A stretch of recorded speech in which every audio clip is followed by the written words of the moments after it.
Vai tevi interesē investēšana? Ja tā, tad cerams, esi jau abonējis investoru klubu. Neatkarīgi no tā, vai esi iesācējs vai pieredzējis investors, investoru klubs ir vieta, kur apmainīties ar viedokļiem, atziņām un pieredzi investīcijās. Portālā katru dienu ir ekskluzīvas ziņas un analīzes par investīciju darījumiem. Mēs ticam, ka investēšana ir būtiska daļa, lai uzlabotu finansiālo labklājību. Tāpēc negaidi un pievienojies gandrīz 1000 citiem investoriem Latvijā jau tagad. Abonements sākot no 3 eiro mēnesī. Investoru kluba podkāsts. Investē, un esi viens no mums. Labdien, esiet sveicināti Investoru kluba podkāstā. Mani sauc Kaspars Pēcnieks, esmu Investoru kluba izpildirektors. Šajā podkāstā runājam par investīcijām. Par investīcijām runājam ar biržās kotētu uzņēmumu vadītājiem, investīciju jomas profesionāļiem, ekspertiem un cilvēkiem, kuriem ir ko teikt par investīcijām. Kā vienmēr, man jāatgādina, ka nekas šajā epizodē teiktais nav jāuztver kā investīciju rekomendācija vai ieteikums. Katrs pats domā ar savu galvu un atbildīgi pieņemam lēmumus. Šī ir interesanta epizode ar to, ka šī, manuprāt, mums ir otrā epizode. Otrā epizode, kur mēs runājam angļu valodā. Un angļu valodā mēs runājam nevis tāpēc, ka mums tā gribās, tāpēc, ka ar viesi citā valodā mēs droši vien kopīgu valodu neatrastu. Bet šajā reizē ciemos pie manas investoru klubā ir Jāks Rosāre. Es atļaujos vismaz latviski pateikt, jā, es pēc tam runāsim arī pareizi, kā ir igauniski. Un Jāks ir no Igaunijas, un viņš ir sarakstījis grāmatu, bagātības rokas grāmatu, kas tagad ir iztulkot arī latviešu valodā un ir pieejama nopirkšanai Latvijā. Un par godu šim notikumam, ka šī grāmata ir iznākusi, man ir prieks arī aicināt Jāku šeit pie manas podkāstā un aprunāties par to, kāpēc būtu vērts izlasīt grāmatu, par viņa pieredzes stāstu un visu pārējo. Tūlēs pārslēgšu uz angļu valodu. Hello, Jak. Hello, sveiki. Sveiki. How are you doing? And how is Latvia treating you? Oh, Latvia is awesome. I've been in Riga maybe 6-7 years ago, and it's so nice. Prices are much cheaper than in Estonia. Oh, yeah. Food is better. People are more friendly, so I really enjoy it. Oh, it's so strange always when we talk among Latvians, we will always talk about compare ourselves to Estonians, that you're in front of us with this thing, economically, financial wisdom, everything, you're ahead of us. And then we talk, okay, and I talk to Estonians and they say, well, you have the very nice things. Yeah, this and I this. think actually Estonia is getting behind a little bit. We're in Estonian media, it's a lot that Lithuania is going past by, they get more foreign investments. And I feel right now people are, we had such a high inflation in salaries as well that some foreign companies, even IT companies, are kind of leaving to maybe Bulgaria or some cheaper places. So I think Latvia has a bright future ahead. Okay, but it's good to hear. But let's focus on personal finance and finance overall. Maybe you can make a short introduction of who you are and I maybe I can make some points instead of you, but that. My Estonian colleagues have been telling me about you quite a lot. They have told me that your book is one of the bestsellers or the bestseller in Estonia so far. So please give a short intro or maybe a longer one. Sure, I tried to give it short. So I was born in 1982 and basically when I was 10, 12 years old and people in my age group, they remember it was these crazy times that the Soviet Union was collapsing and we had this moment where we had a lot of rubles, but you couldn't really buy anything with them. So I remember my grandfather was giving me 100 rubles for a pocket money, and week before it was 10 rubles. So I couldn't understand why the amounts get bigger. And then suddenly we had the money reform and basically you could buy everything. There was stores were full of stuff, but I think everybody started from the same amount pretty much. So you could exchange in today's currency, it was 10 euros per family, which kind of is crazy. Yeah. Shows you why you have to invest because inflation is a bitch, So, and I remember that our family even didn't have enough money to hit the limit. So, and then I remember this feeling that, some people can go and buy stuff from the store and some can't. So why is it like that? And then I think from that moment, I got interested in personal finance and money. And then when I went to college, I went to study in Estonian Business School, financial management. And then when I was in second course, I had a possibility to go and sell books in America with Southwestern. And first I was very skeptical about it, but I ended up going, and it was a great experience for me. And I was really surprised that in America there's also a lot of poor people. Like I kind of imagined from Hollywood movies that everybody's like living a large life.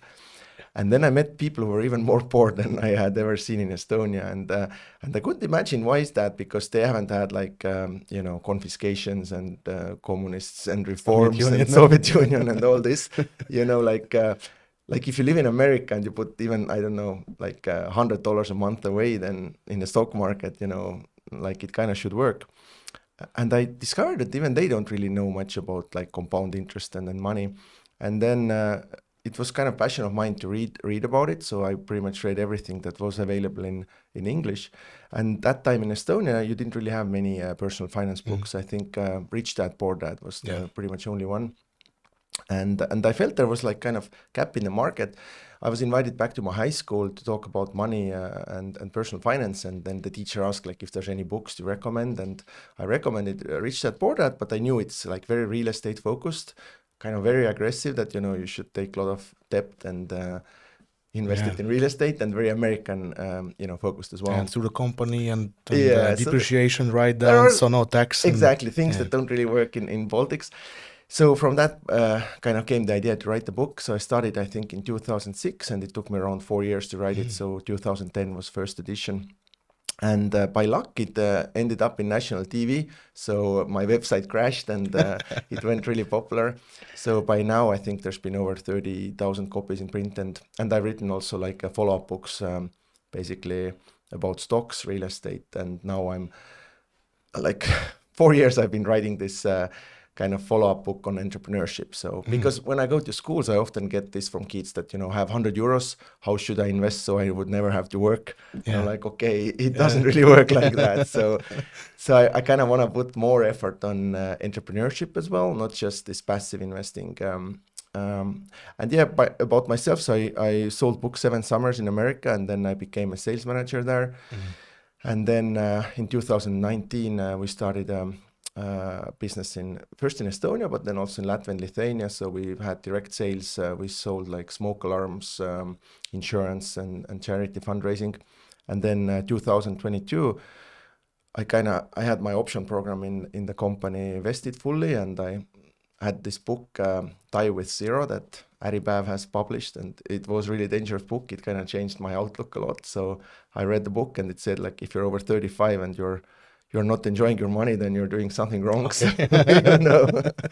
So I kind of looked at, okay, I've been a big proponent of this 50% club that you should save at least half.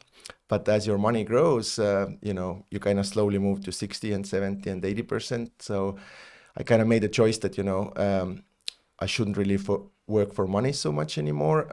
So I basically quit my job and kind of early retired on 2022. So congratulations. Yeah, it's been fun, but it's also been a little sad that you don't have those summer days and, like team events. And so I'm kind of trying to still find my way in retirement. But yeah, I'm really excited that we had this chance with Silvia to publish the book in Latvian. We published it with Aripäev in Russian last year as well. But this was still in Estonia. So coming to a new country, it's been a great experience. So I'm thinking maybe publishing in Lithuania next year as well. Okay, so many things to I want to add that I have 3 more months to earn money, then I have to retire, right? Well, it wasn't really age specific. I had age specific goal when I was really like in high school. This is also in the book, this story, but basically me and my parents were watching this game, Who Wants to Be a Millionaire? Yeah.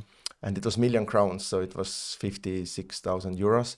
But it was almost like million euros now, because, the inflation the again, feeling. has been such a big thing. And my parents were watching it, and then were just like, oh my God, if we would have million, what we would do. Like they were really kind of dreaming about it.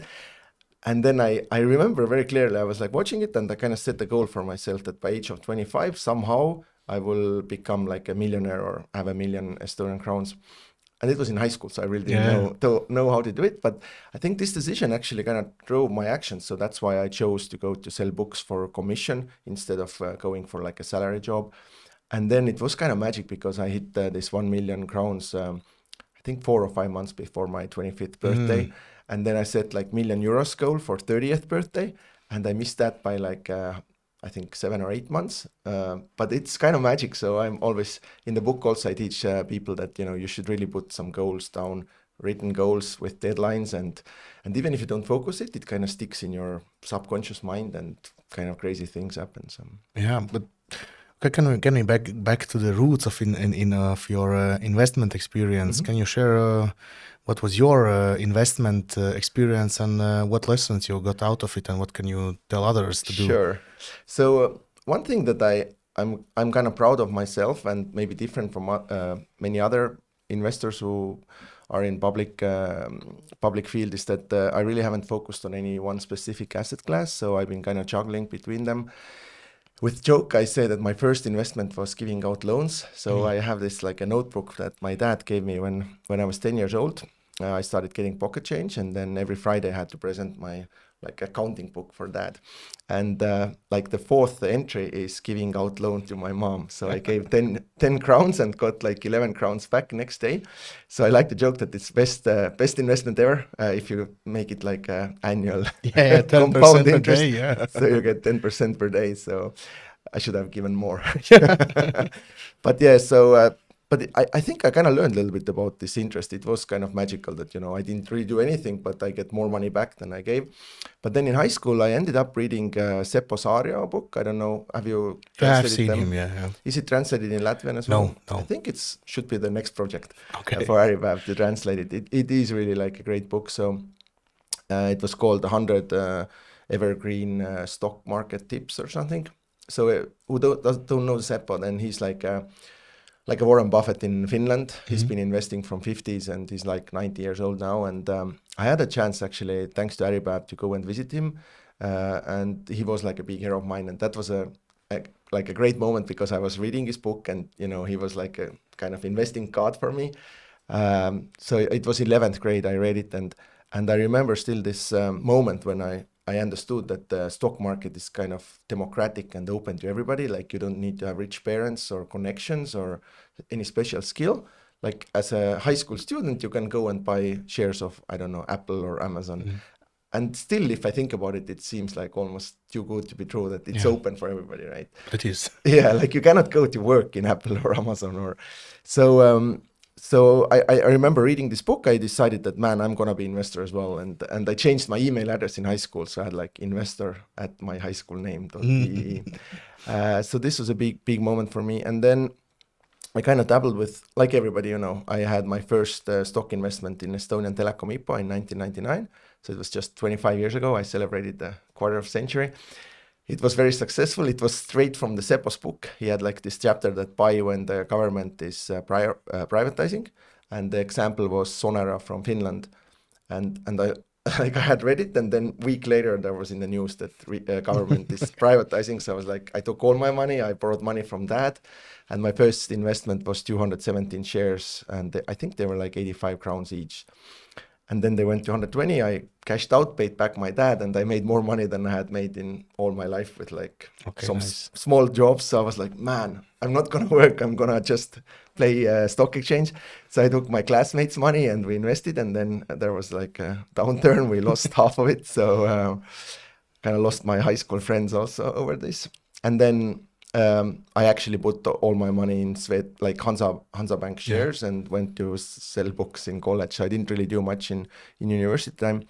And then in 2010, one of my friend who also, like he was from high school and he had sold books with me for 3 summers. He was interested in real estate. So he started, he was like a broker, but he wanted to really have a rental portfolio. So we teamed up. So I helped with finances because I had some money saved from America. And then he started like renovating apartment.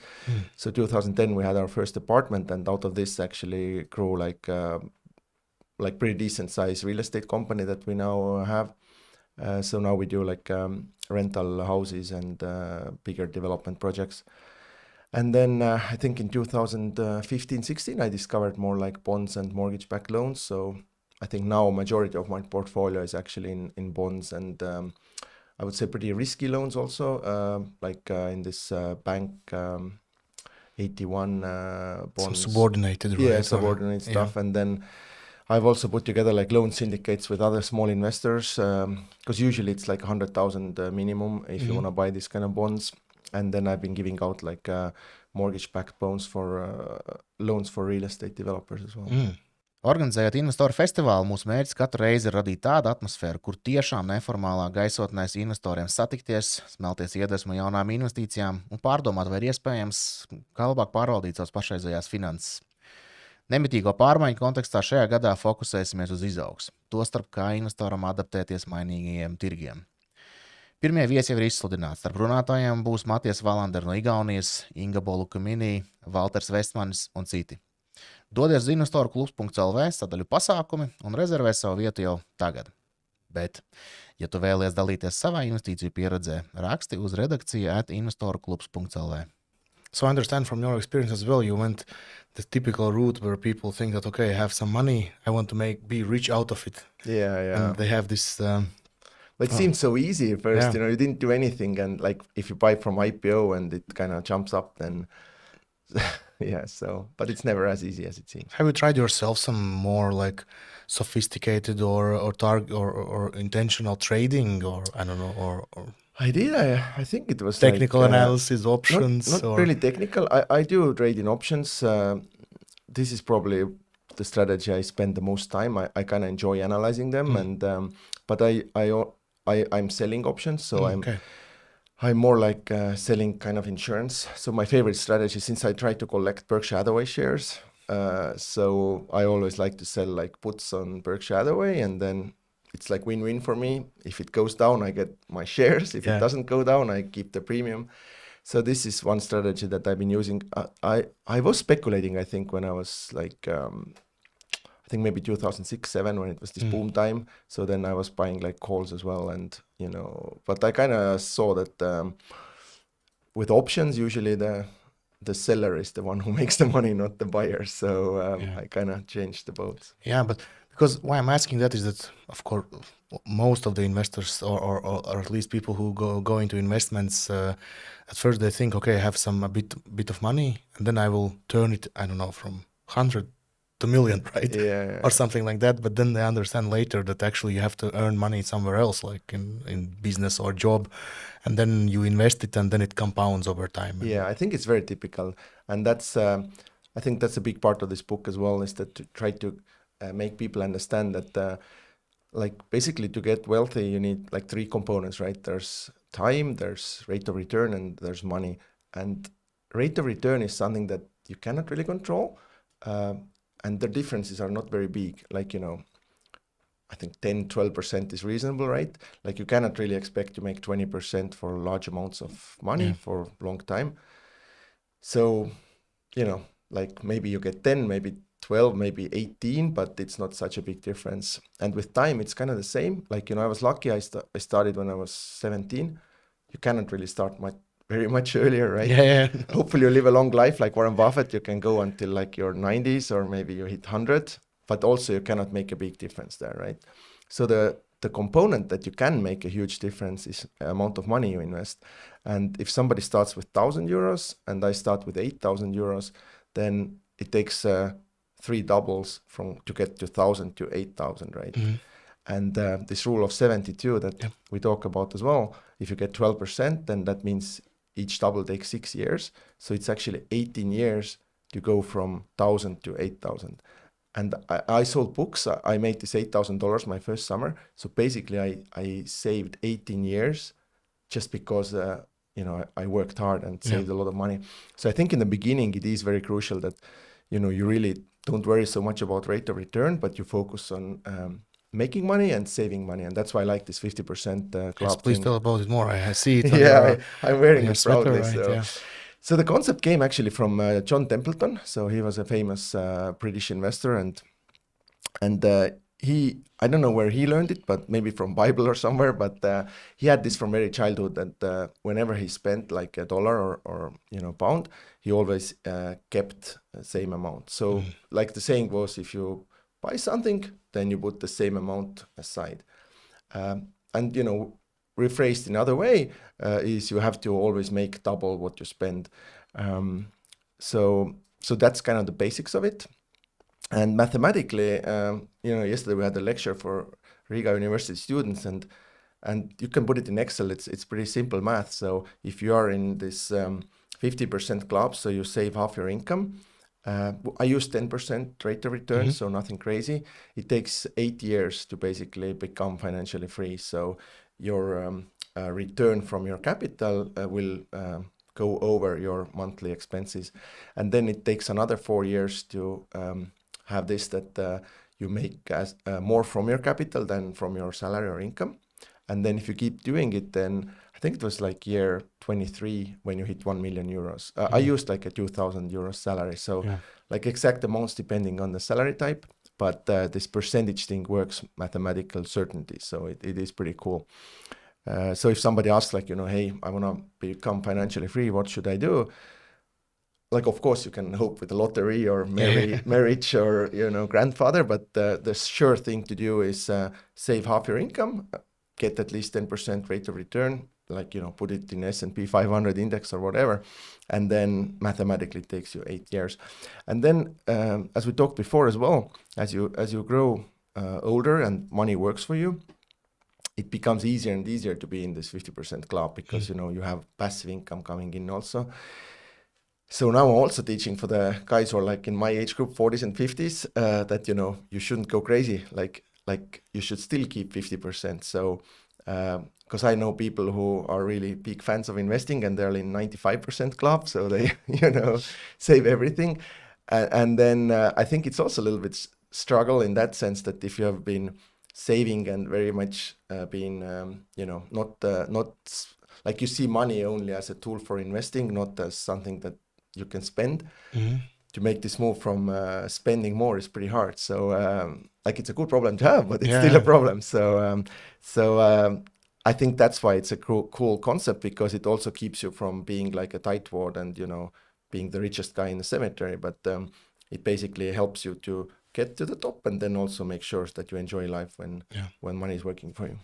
Okay, and how, maybe you can elaborate more on how you have been switching to this, let's say, retirement thing, because I've been reading these FIRE, right? Financial independence, retire early blogs for, I don't know, a decade or something like that, and this Mr. Money Mustache, right? And then you see a lot of these people who are writing, okay, I went to this hardcore, like saving, as you mentioned, right?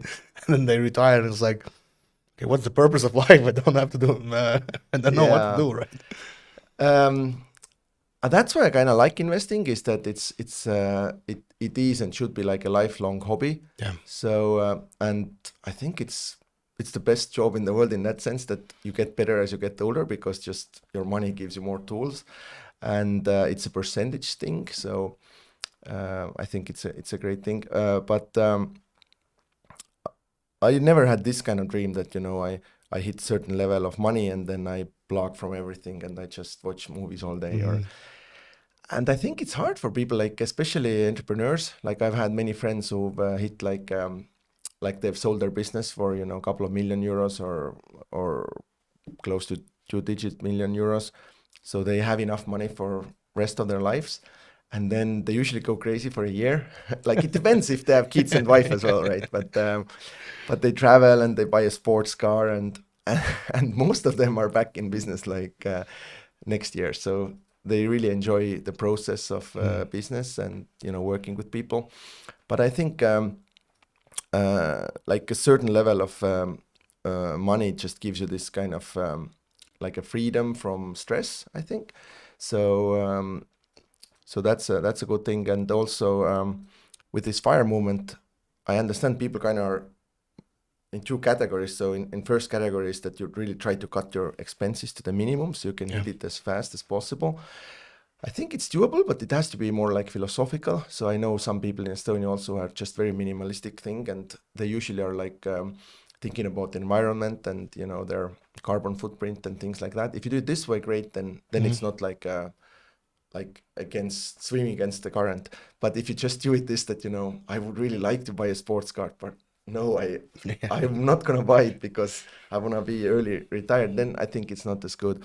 So I've been more like my goal was to create this kind of passive income that it's 10,000 euros a month, because I felt that with 10,000 euros a month I can live like a really nice lifestyle in Yep. doesn't matter which country.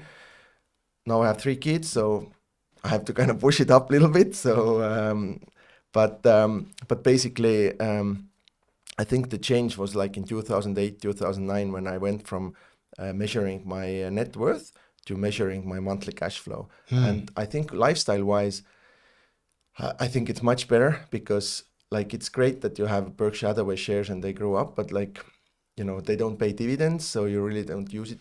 Like you cannot use it. If you start selling them, then I think it kind of puts you in bad mindset that, you know, maybe I run out of them or maybe, you know. So that's why I kind of like bonds and interest and rental real estate is that it gives you monthly cash flow or quarterly cash flow. I started with dividends as well, but I think dividends are very slow compared to interest. The rate is small, rate is right? small, and when there was this COVID, then a lot of them cut their dividends, so you cannot really plan ahead. But I think with bond portfolio, and especially now when the interest rates are so good, so I basically started. My main focus was measuring my monthly cash flow and growing it. So I went from, I remember 2010, I think was the first year when I measured it, and I had 238 euros per year passive income. So it's like a couple of coffees a month. Yeah, sure. And then last year I hit over 400,000. So it was like, and this also gives me good belief that whatever you measure, whatever you focus is something that starts improving. So now, like I have different tables. I measure my net worth and balance sheet and a little bit budget as well. But I think the main focus for me is this monthly cash flow table and trying to beat. And it's also kind of like a game. Like, you know, I want to beat it every year, and I should beat it because compound interest works again. Yeah.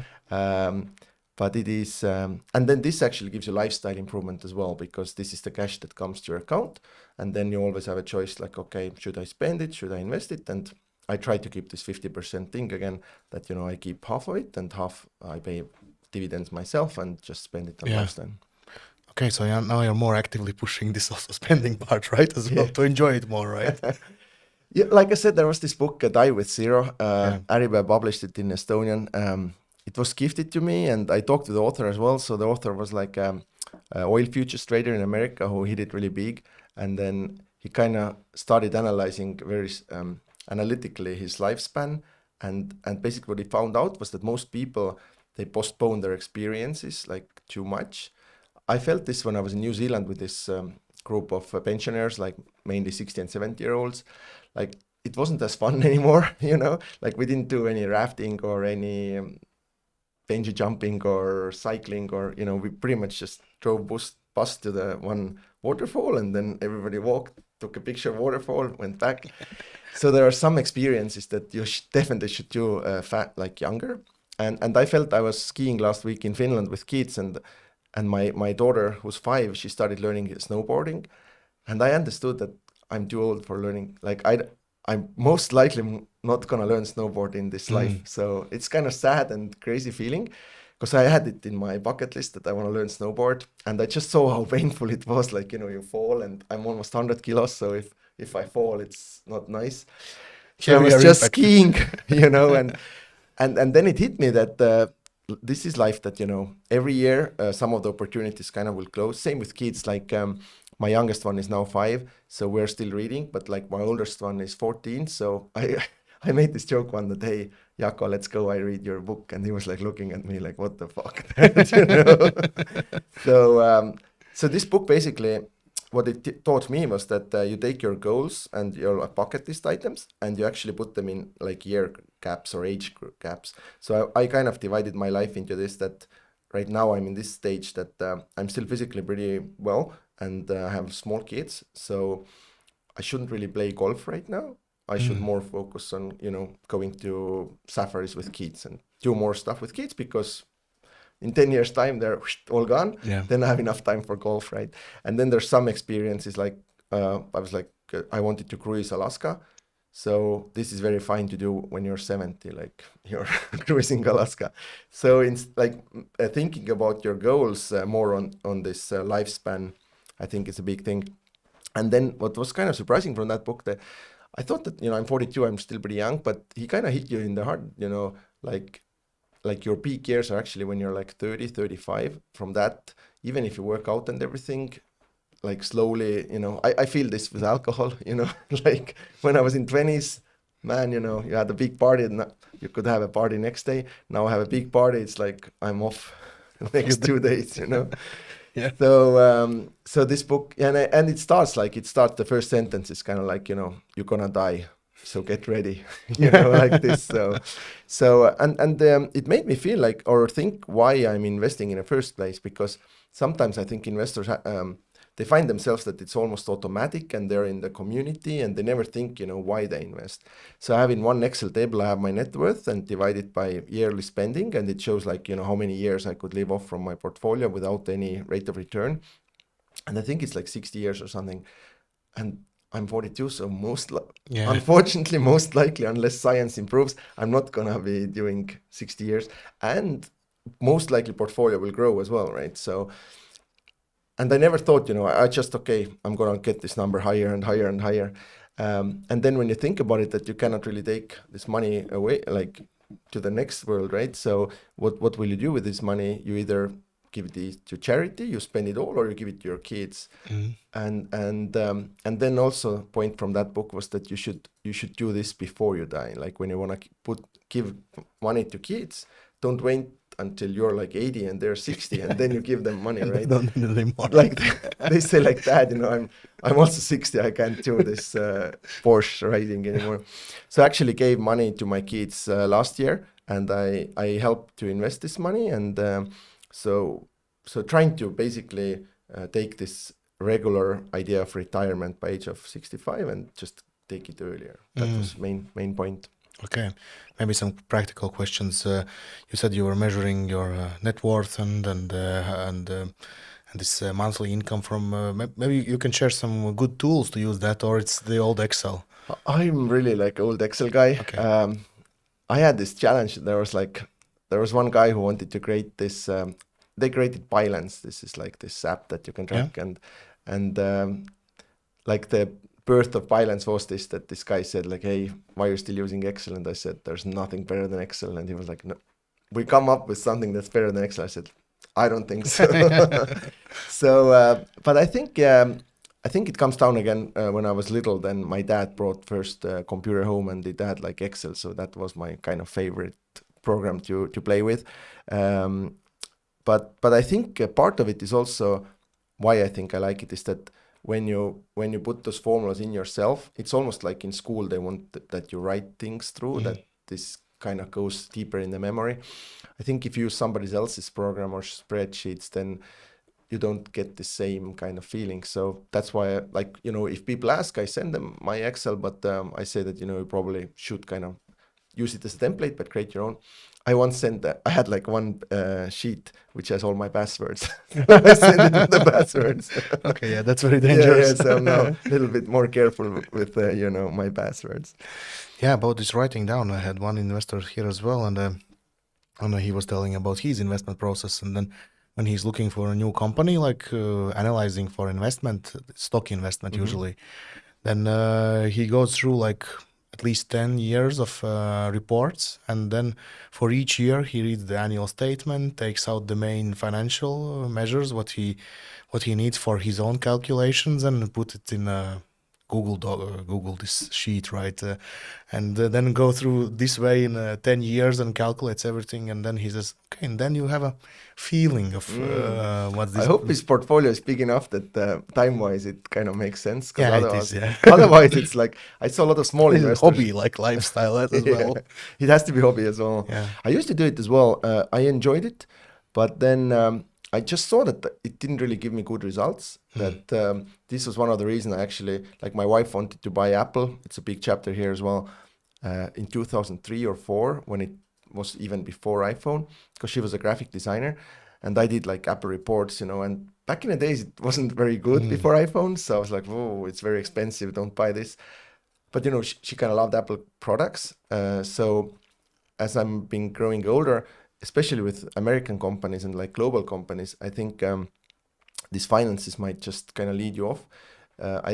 Now I'm more thinking like, is this a product that, especially if it's like a consumer company, right? Is it something that I want to use? Is it something that's sticky? Like yesterday we had Facebook and an Instagram outage for like a 30 minutes. We were supposed to do Facebook Live in Riga University. And it's funny to see when it went out, like everybody was like shocked, you know, like what the heck is going on? So yesterday I bought more meta when I got home, you know, like I saw that this is a good test. Like if this company kind of closes the door, what will happen in the world? And there's some companies that nothing really happens, right? But there are some companies that kind of hit you pretty hard. So yeah, this financial process, I more do this when I do bond, like loan investments. Then I want to see more like the financials and especially capital structure, like and how they gonna pay back the debt. But with stock investment, I think also biggest change I've done is that I try to now consolidate more. So I used to be like this, that I was driving to work, listening podcast, Jim Cramer, and then, you know, every morning he comes up with 2 or 3 ideas. So like my portfolio had 60 or 70 small positions. And now I think it was 4 or 5 years ago, I decided that basically every year I want to find like maybe 1, maybe 3, but not more than 5, like a good ideas that I feel that, okay, these ideas kind of make sense, and then put more money into it. Because that was also one thing I learned, that as my portfolio has grown, I've kind of kept the ticket size the same.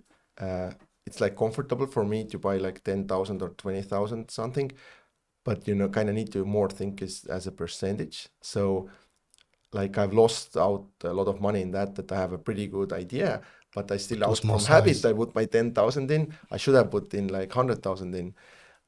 So I did this in Excel as well, that I took all my positions against like my full portfolio with real estate and everything. And then I see that my kind of very good idea only has like 1.2% of my portfolio, but there's like Bill Ackman or Warren Buffett was like 40% or 30%. So this is something that I'm kind of working on, trying to be more focused on the best ideas. Mm-hmm. Okay, then maybe to shift the focus, we were talking about this, like this is also your hobby, or you really like doing investments and you enjoy it, and understand now like managing your portfolio, this is actually like big part of your time, what you're doing. And what would be your suggestion for someone who doesn't want to do or for whom it isn't a hobby, but he wants to do it, either do it, I don't know, passive investing or some peer-to-peer automatically, or... I think life has come so easy for them. Like it probably was harder back in the day. Yeah. And I think it's almost like a paradox now, because a lot of my active investor friends kind of throw in the towel that, you know, why should I do all this work if I keep losing to S&P 500? That, you know, because it's very dominated by NVIDIA and big stocks. But like, I think last December, I had at least 2 or 3 friends who said that, you know, I'm going to just sell my real estate. And also because the, you know, geopolitical stuff and like interest have been higher.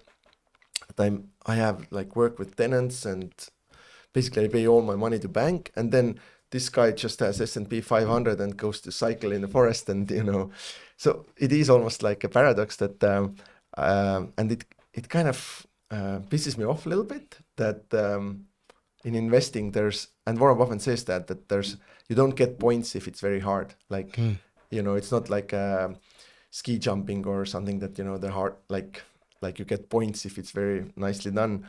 But here in investing, like looking back, you know, you bought Bitcoin, you did nothing, just hodl it or whatever, and you're just a hardcore believer, you make more money than people who trade and try to do all this. So I think the stock market actually is very good for those people who don't like investing. And I think only thing they have to do is make saving automatic. So whenever they get salary, have a separate bank account and automatic wire. First put your pensions in, right? So have your pension index funds to the max, and then next just pick like, you know, index funds. I think there's so much information which ones to pick, but it's not rocket science, like and use, you know, which kind of provider, like either Lightyear or local bank or whatever, and then put it on autopilot. And I think only drawback is that it doesn't give you this monthly cash flow. So I would say if you like investing process, then it's boring. So that's why you need more. And also if you want like a monthly cash flow, then you should maybe look more into peer-to-peer lending or bonds and stuff like that. Yeah. But the other way, like if you don't care about these things, then I guess it's a way to go.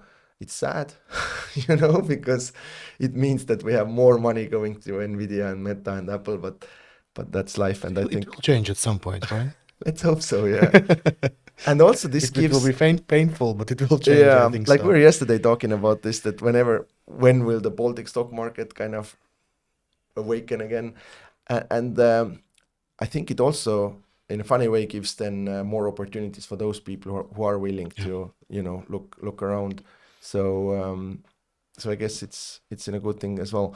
Maybe I can add on this. Also, we have this one company manager here in investment field, and he says that Baltic stocks offer opportunity that for a long time they do nothing, but then they offer opportunities to multiply your money. Yeah. And what's your look on Baltic stocks? Do you try to do something here, or just bonds, or? I have some local stocks as well, and it's been, like you said, I think now for 2 or 3 years it's been like plus 5%, minus 5%, plus 5%, minus. So it really hasn't moved anywhere. But they pay pretty decent dividends. Like just today in the morning I read from Äripäev, like in Estonia, I think Tallink pays like around 9%, and Tallinn department store is like 6%, and Ignitis pays pretty well. Yeah. So my biggest positions in Baltics are in Ignitis, Šiaulių Pankas, Merko Ehitus, and then banks as well, like Coop and LHV Bank.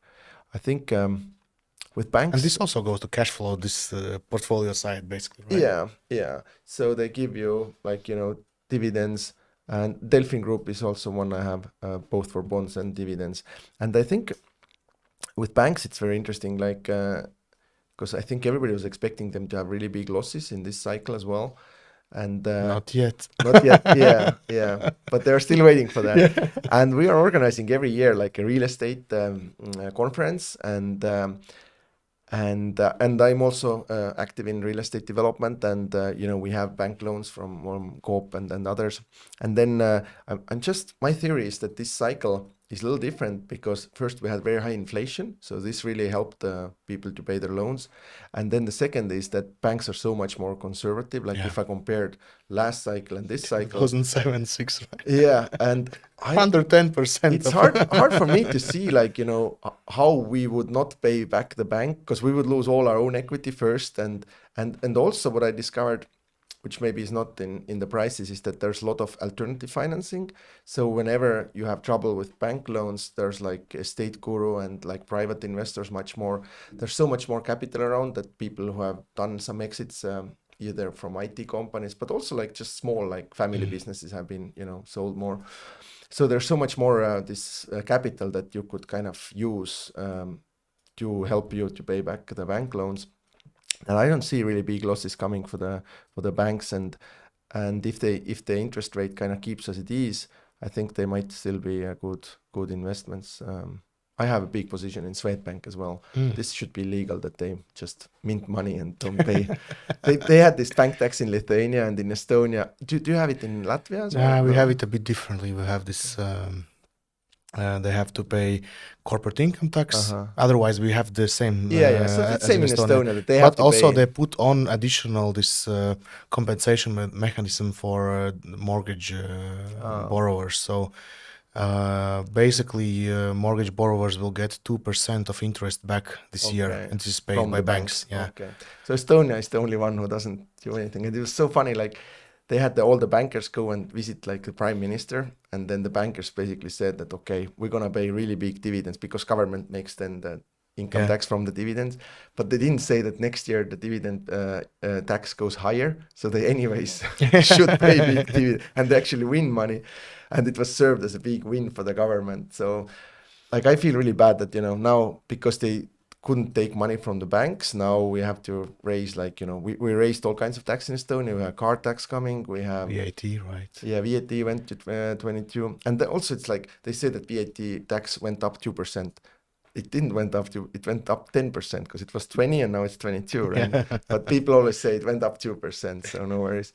And they got like a lot of benefits from families with many kids. So I think Latvia and Lithuania are doing better than Estonia. So Might Okay, be that's moving, a might be moving south. That's a positive note for us. Yeah, definitely. But of course, I suggest to every one of our listeners today to go and buy this book. It can be bought on website montmasca.lv. We have this. And she graded this. here it is. Okay, this is. It's so funny. My friends still can't believe that you guys changed the names. So it's like it's hilarious. Yeah, it's Latvian thing, right? Yeah. And but if you would have to choose one, the most juiciest or the most valuable story from your book, maybe you can share it with us right now as a promo for the book. Promo. I think what people have liked the most is just my personal story, like kind of what we started with as well, like growing up in the Soviet time and then seeing the money reforms, and also I tried to weave in my experience from America. So each chapter kind of starts with a relevant story from America.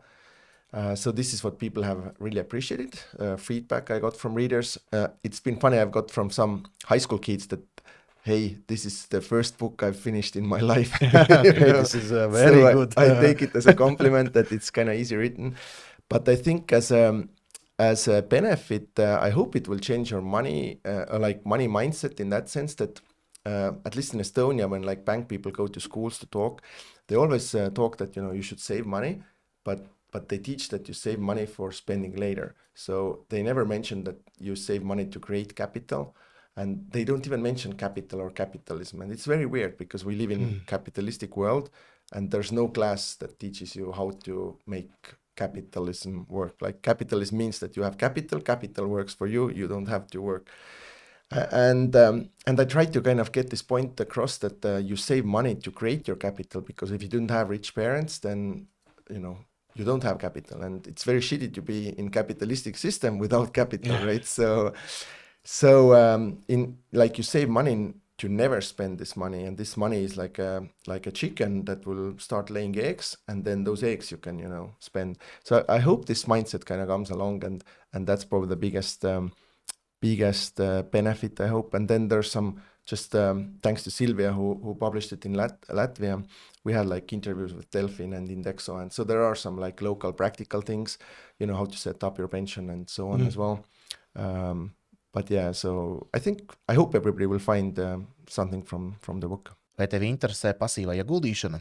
Balstoties uz lielo pieprasījumu, mēs kopā ar Indexo latviski tulkojām un izdevām pasaulē slaveno finanšu pratības grāmatu par saprātīgu investēšanu, ko sarakstījis Džons Bogls.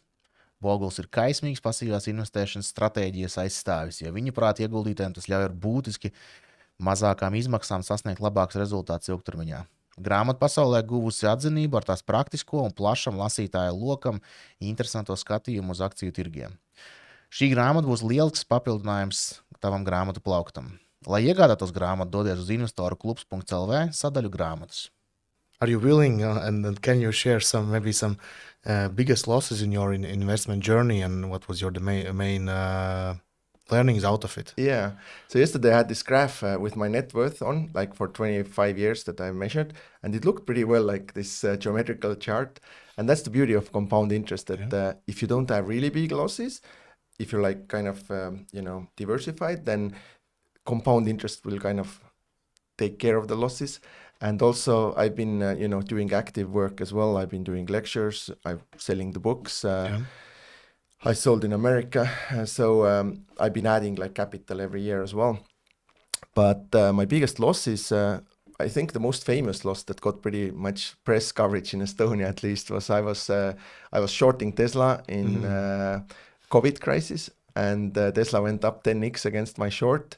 So I learned the painful lesson that you can have a 10-bagger in reverse. Yeah. So like the initial position wasn't very big, and I have like a slides I've been using in trainings as well. But I was very thankful that I had discipline, so I took my losses on the way. But this could have, basically I could have lost almost over €1 million, because if you have like 10x in a reverse, like initial position is 100,000, then it will bite you really bad. So at the end, I think I lost like around €90,000, and I have this slide that brand new Tesla would have been for the same. So for revenge, I bought myself a Tesla after that loss. But that's something that basically was the final piece, that I never short individual stocks anymore. I think it's a great policy. So I have some index shorts, but just to cover like portfolio. And then in loans, I recovered most of it. I have had some smaller loans to individuals. Like I used to give out like if somebody wanted to start a business, I don't do that anymore either. So whenever somebody wants to start a business, I say that, you should first get revenue and then take a loan, not the other way around. Like I often see people starting like a restaurant or something, they put a lot of money in and then they figure out that there's no customers, it doesn't work. So and in real estate, I put like some money down for some projects and then decided that I still don't want to do this project. And then in startups, I've got couple of in Funderbeam, couple of companies that I think the biggest loss was there was 50,000 euros total, me and my partner, so we each put half.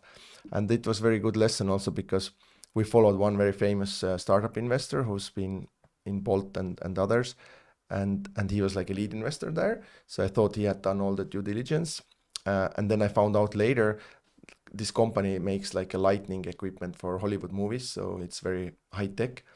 And this guy is just a big film fan, so like he never put money in because the numbers, he just wanted to support the film. And this portfolio is like in 20-30 million, so 50,000 for him. Around, right? Yeah, it was like a charity for him. But for me, losing 25,000 on this was kind of painful.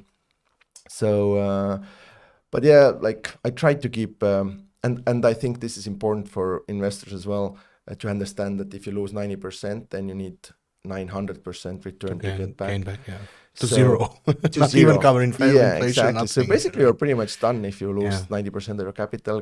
And I saw this in real life. We had this one hedge fund, Etalon, in Estonia.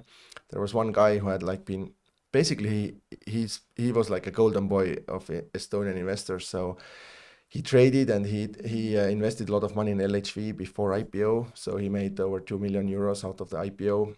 And then he started a hedge fund that I think he raised like 15 or 20 million euros. So it was pretty big. And a lot of like smaller investors put money in, because minimum was like 10,000 euros. So, and then he started basically trading in US stock market, and his website was like, this is how Warren Buffett has done. This is how we have done. And like in the past, it was like boom, boom, boom. Warren was like a loser. And then he started to hit basically bet against the market because the market was just going slowly up.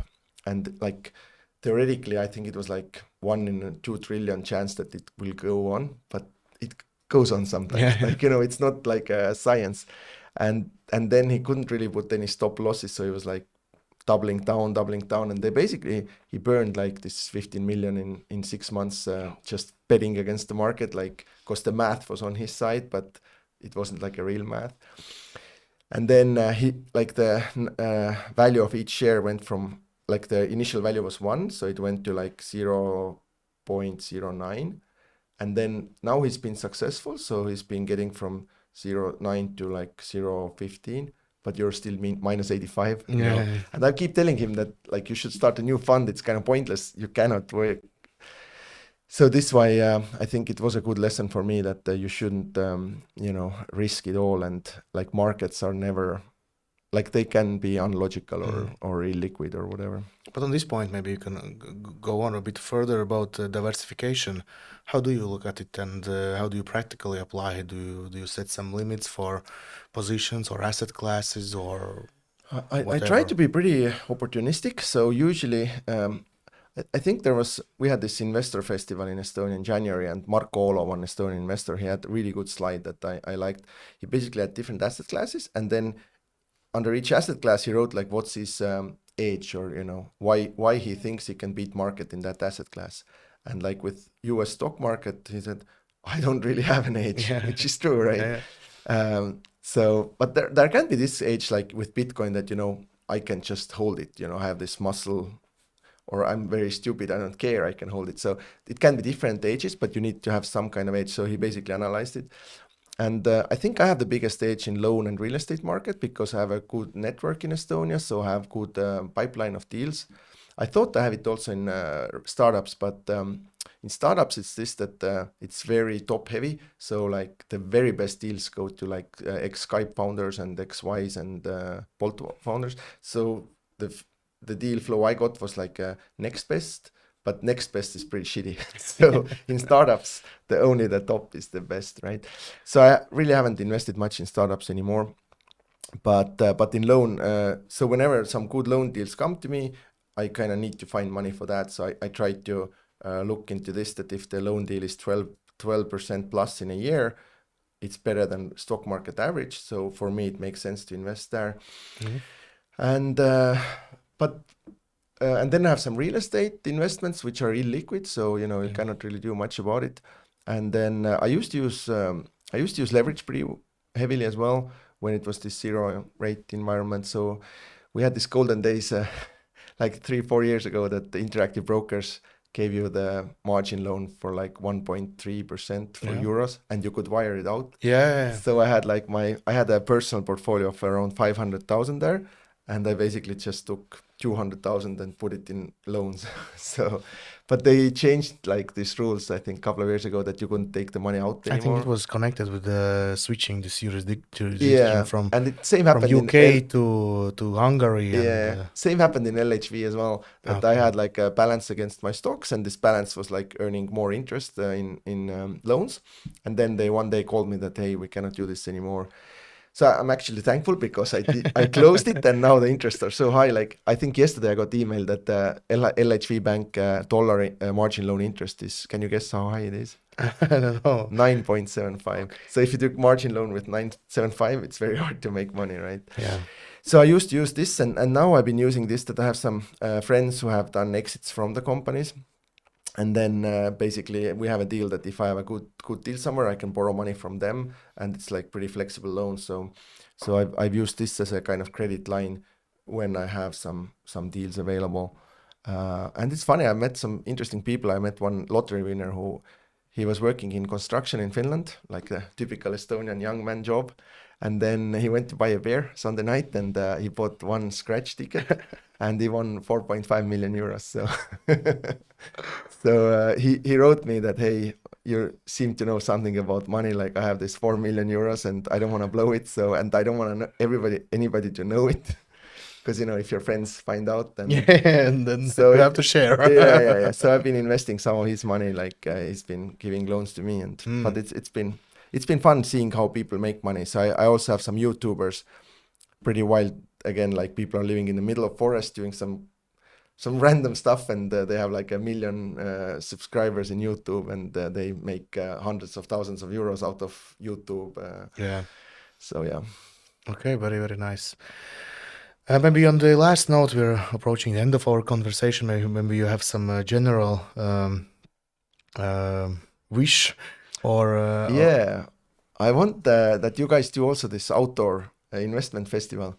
I think we were talking earlier that in Estonia, I was there when they had this very first. I think we had 25 people who were like around the fire, and it was actually, I think, quality-wise better than now, because now it's like a rock concert. You can't really meet people, and it's kind of more commercial. So in the beginning, it was very not commercial, and then it started growing, but it stuck with like 100, 200 people for quite many years. And I think this was kind of good balance. It wasn't like, so small that you couldn't make it work money-wise, but it wasn't like a huge, big festival. So you still get to know people, and I think this was well. And we were discussing yesterday, why was that in Estonia the investment culture has been ahead of Latvia and Lithuania. With the book. I think this is part of it. I think this investment festival and Investor Toomas is another part.